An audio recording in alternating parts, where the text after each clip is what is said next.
Hello, and welcome to our program from the Mother Jones Heritage Project. And I am Rosemary Feurer, and I'm sort of hosting a program about Mother Jones. I'm representing not only the Mother Jones Heritage Project, but the Mother Jones Statue Committee.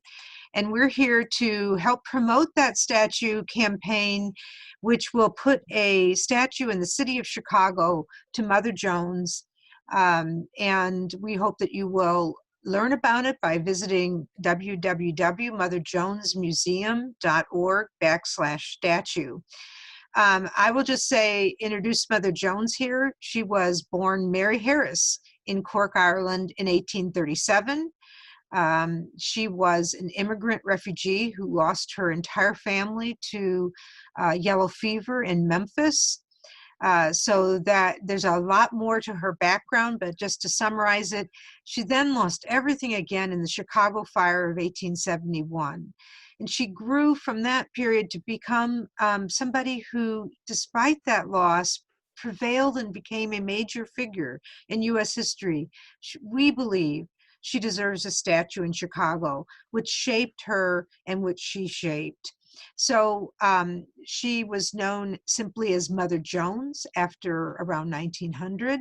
She was an icon of labor history. And most importantly, she organized against child labor.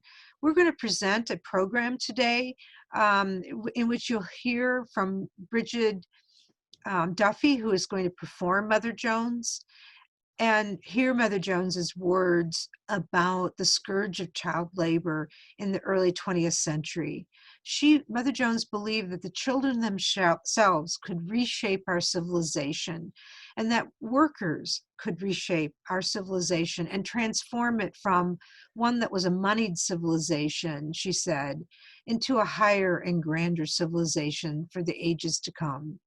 So I want to encourage you to think about this statue. After Brigid performs Mother Jones, we'll come back and talk a little bit more about it.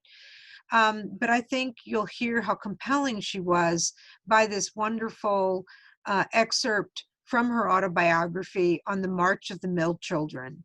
She marched children from near Philadelphia. She calls it the Kensington area, which was the poorest area of Philadelphia. It still is the poorest area of Philadelphia in the present. And she took those children on a 100-mile march, or more than 100-mile march, to Wall Street in New York and to Teddy Roosevelt's home. He was the president of the United States, and she tried to wake them up. So take a listen here to Brigid Duffy performing Mother Jones. In the spring of 1903, I went to Kensington, Pennsylvania, where 75,000 textile workers were on strike. Of this number, at least 10,000 were little children. The workers were striking for better pay and better hours. Every day, little children came into the union headquarters, some with their hands off, some with missing thumbs, some with the fingers off at the knuckles. They were stooped little things, round-shouldered and skinny, many of them not even 10 years of age, although the law prohibited anyone working who was not 12 years of age. I asked the newspaper men why they didn't publish facts about child labor in Pennsylvania. They said they couldn't because the mill owners had stock in the papers. Well, I've got stock in these little children, I told them, and I'll arrange a little publicity. We assembled a number of boys and girls one morning in Independence Park, and from there we arranged to parade with banners to the courthouse where we would hold a meeting. A great crowd gathered in the public square in front of the city hall. I put the little boys with their fingers off and their hands crushed and maimed up on a platform. I held up their mutilated and little hands and I showed them to the crowd. and made the statement that Philadelphia's mansions were built on the broken bones and quivering hearts and drooping heads of these little children, that their little lives went out to make wealth for the others, that neither state nor city officials paid any attention to these wrongs, that they did not care that these little children were to be the future citizens of this nation. I called upon the millionaire manufacturers to cease their moral murders, and I cried to the officials with the open windows, someday the workers will take possession of your city hall, and when we do, no child will be sacrificed on the altar for your profit. Ha! The officials quickly closed their windows, just as they closed their eyes and their hearts. The reporters quoted my statement that Philadelphia mansions were built on the broken bones and quivering hearts of these little children. The universities discussed it. Preachers began talking. That was what I wanted. Public attention to the issue of child labor. Oh, the matter quieted down for a while, and I concluded that people needed stirring up again. The Liberty Bell that a century ago rang out freedom against tyranny was touring the country, and crowds were coming to see it everywhere. They gave me an idea. These little children were striking for some of the freedom that childhood ought to have, and I decided that the children and I would go on a tour. The children carried knapsacks on their backs, in which was a knife and a fork and a tin cup and plate. One little fella had a drum, and another one had a fife. That was our little band. We carried banners that said, "We want more schools and less hospitals. We want some time to play. Prosperity is here. Where is ours?" I decided to go with the children to see President Roosevelt and ask him to have Congress pass laws prohibiting the exploitation of childhood. I thought that President Roosevelt might see that the middle children and compare them with his own little ones who were spending the summer on the seashore at Oyster Bay. I thought, too, out of politeness, we might call on Morgan in Wall Street, who owned the mines where these many little children's fathers worked. Everywhere we had meetings, showing up with living children, the horrors of child labor, where people were kind. They fed us, gave us a place to sleep in their fields, and I set them to sleep every night with grand stories. As we passed Princeton University in New Jersey, a great crowd gathered, professors and students and other people. "Here's a textbook on economics," I said, pointing to a little chap, James Ashworth. He was 10 years of age, and he was stooped over like an old man from carrying bundles of yarn that weighed 75 pounds. He gets $3 a week, and his sister, who's 14, gets $6. They work in a carpet factory 10 hours a day, while the children of the rich and are getting their higher education. From Jersey City, we marched to Hoboken, then on many miles to New York, where they finally gave us a permit and allowed us, our little army, to come into New York. We marched to 20th Street near Wall Street. I showed them Gussie Rangnew, a little girl from whom childhood had all but gone. Her face was like an old woman's. Gussie packed stockings in a factory 11 hours a day for a few cents a day. The next day, we went to Coney Island, The children had a wonderful day, such as they had never had in their lives. After the exhibition of the trained animals, you may recall, Mr. Bostic, let me speak to the audience. There was a backdrop to the tiny stage of the Roman Colosseum with the audience painted in and two emperors sitting down in the front with their thumbs down. Right in front of those emperors, there were empty iron cages, from the animals. I put my little children into the cages and they clung to the iron bars while I talked. We want President Roosevelt to hear the wail of the children who never have a chance to go to school, but work 11 and 12 hours a day in the textile mills of Pennsylvania, who weave the carpets that you walk upon, and the lace curtains in your windows, and the clothes of your people.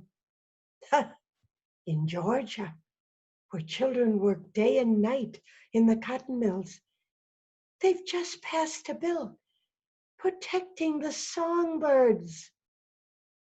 What about the little children for whom all song is gone?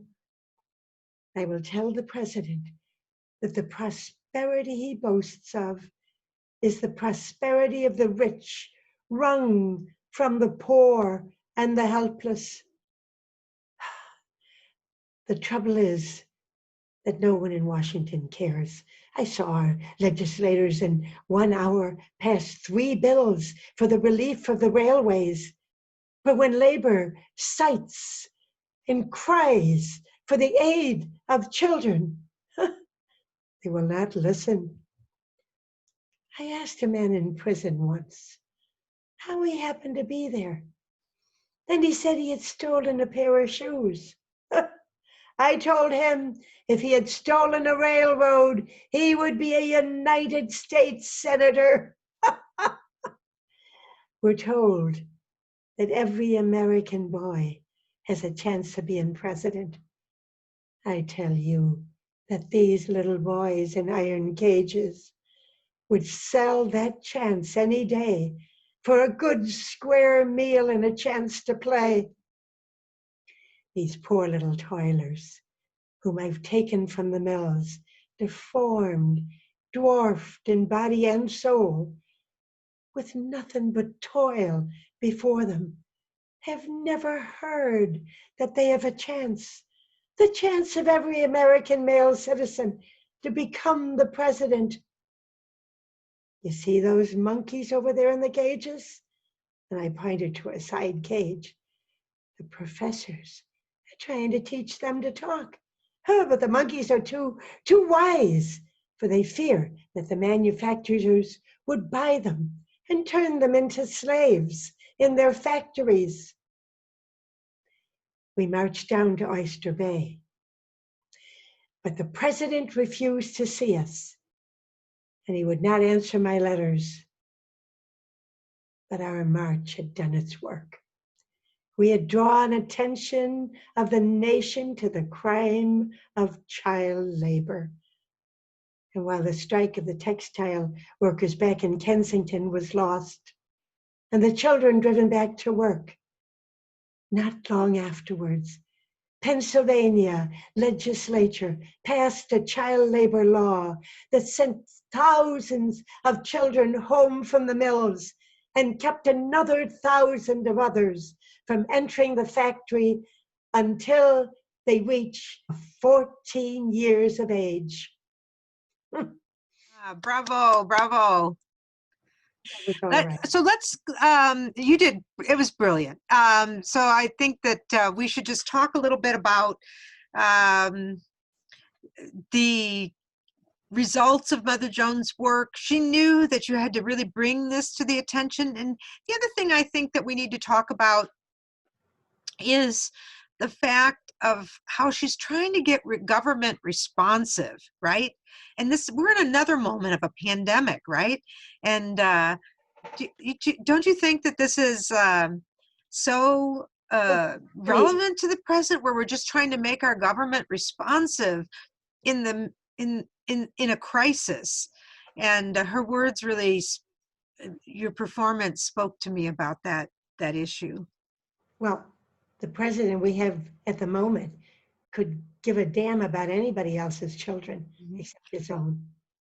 That's the way she felt about the uh, uh,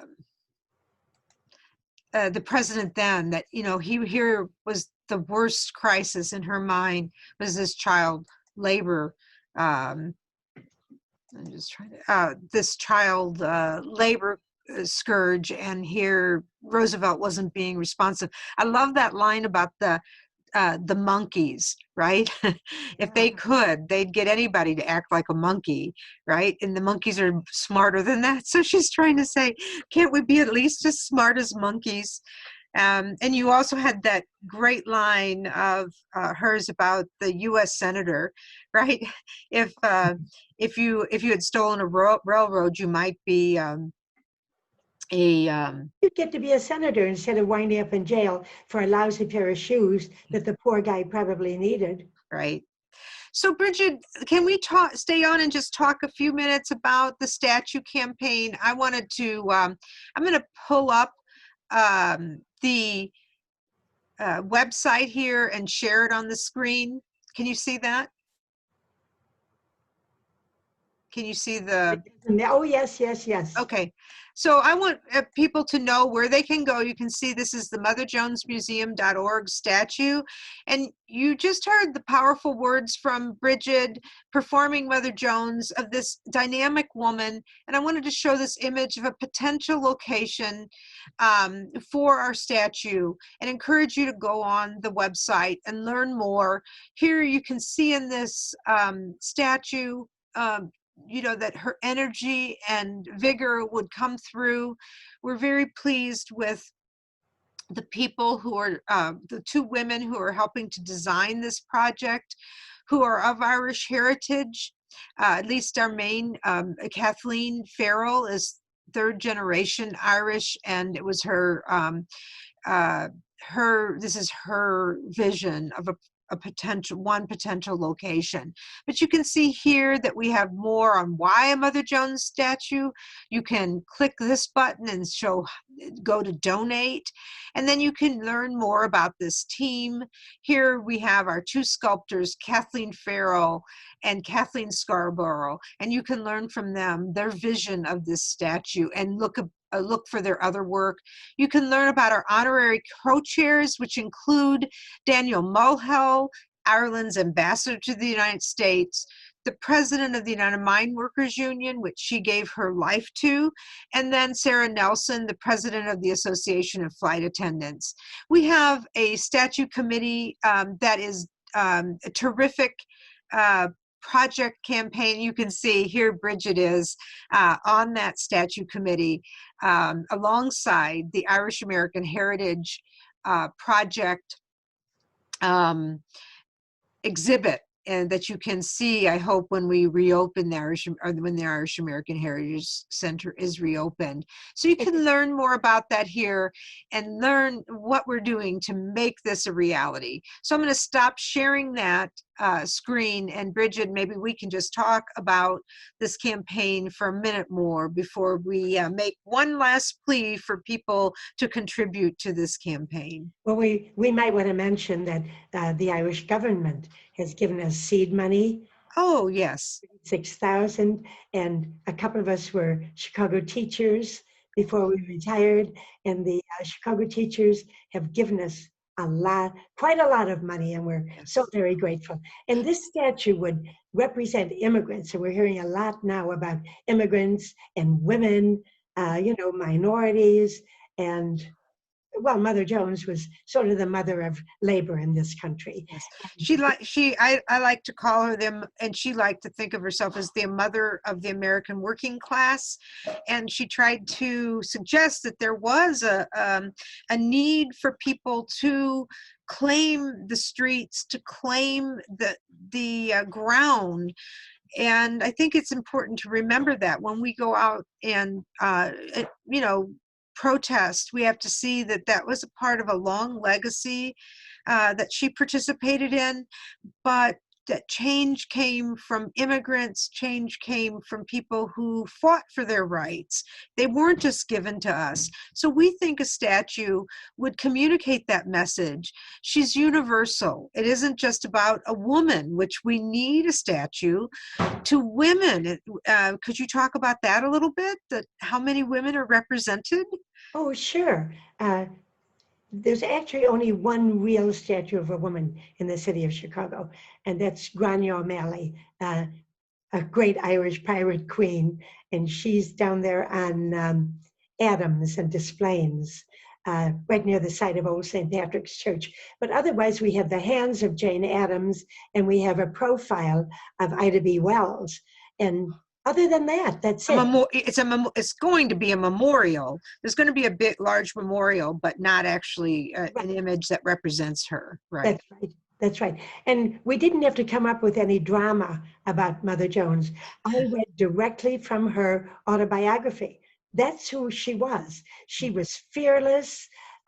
After she lost her whole family, and then she lost her business in the Great Chicago Fire, she had nothing more to lose. So she went around fighting for everybody. And she said her address was where her shoes landed her. So her home was where she in the fight for justice. But for our Irish community, I should really emphasize that she always mentioned that it was the Irish spirit gave her the fight. So she understood that the oppression she experienced as part of the Irish diaspora, she brought that spirit to a fight for justice, that she saw Irish people as fighters for justice. And she was part of a group of Irish that we forget about that overcame racial prejudice.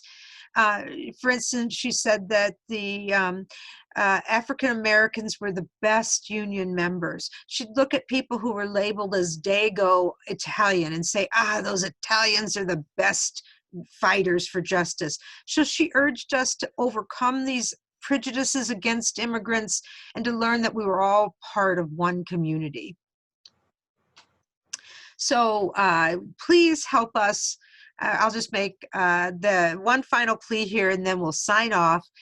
Please help us make this a reality. We are now urging the city of Chicago to recognize us. We would like to have endorsements. So if you want to endorse this campaign, you can send us an email through the website, motherjonesmuseum.org, and just send us a message saying, I endorse this, put my name on the list of endorsers. But if you have even a small amount is welcome. Send us $1, $5. And there's a place that you can do that on the website. If you, though, are part of a union, we're looking for union endorsements, women's organizations to endorse this, and all sorts of Irish groups and names to endorse this. Every single one of you. Yes. And if you'd like to write a letter to Mayor Lori Lightfoot because she's considering statues, that would be a great idea too. But yes. Whatever you can afford, help us out here. We're doing our best to raise funds and keep the spirit of Mother Jones alive in Chicago. Okay, great comment. Thank you, Brigid. Thank you.